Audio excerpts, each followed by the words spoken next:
Hello and welcome to episode 9 of Don't Forget with Anna Francis. I'm Anna Francis, the CEO of the SFU and a registered counsellor in New Zealand.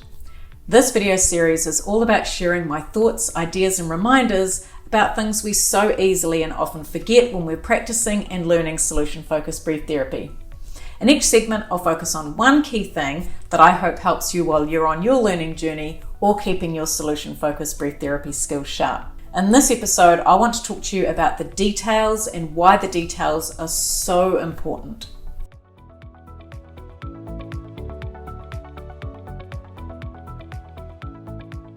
The details of our client's description builds meaning, and the more meaningful their sessions are, the more impactful they'll be for our clients creating the change they desire.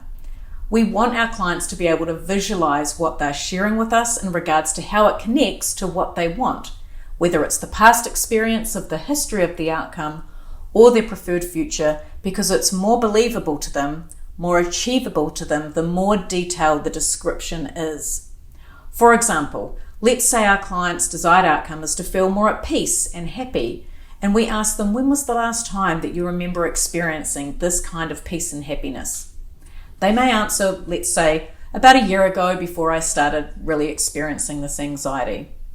That doesn't really mean anything other than the fact that they have felt peace and happiness before, which is great, but not much.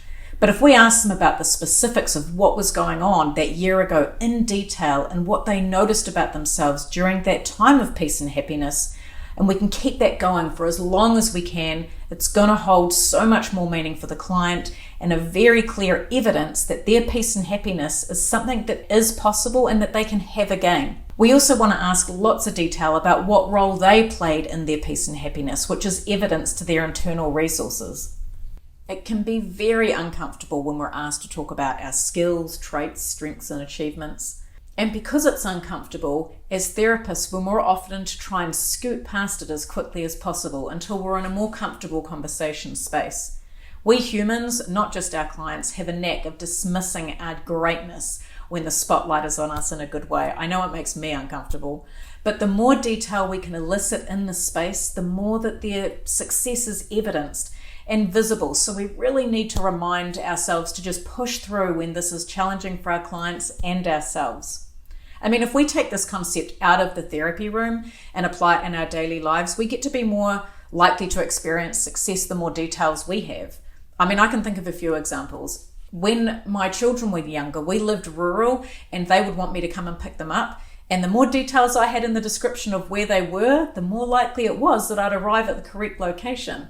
When I did Google Maps, the pin would usually land me in the middle of a cow paddock.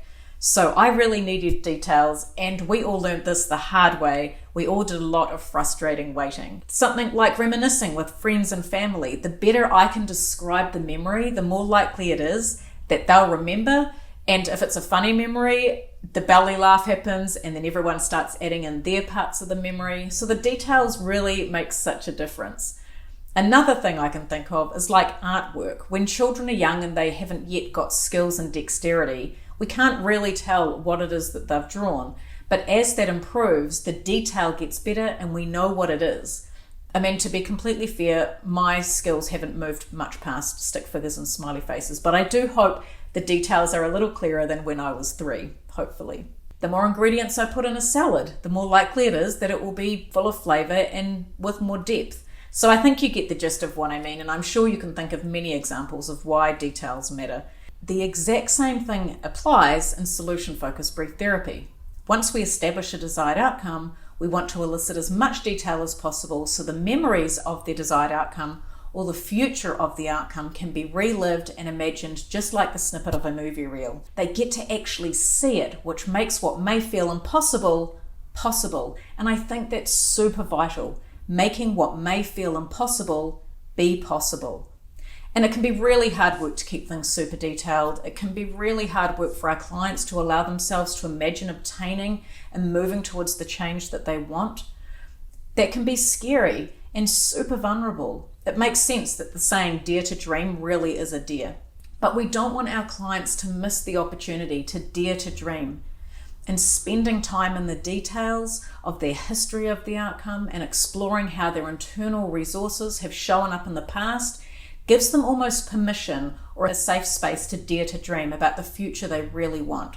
So don't forget to stay in the details as much as you can for as long as you can.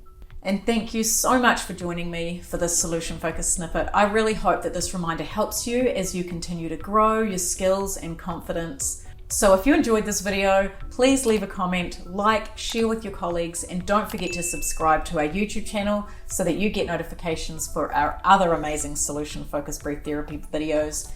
And until next time, keep being you.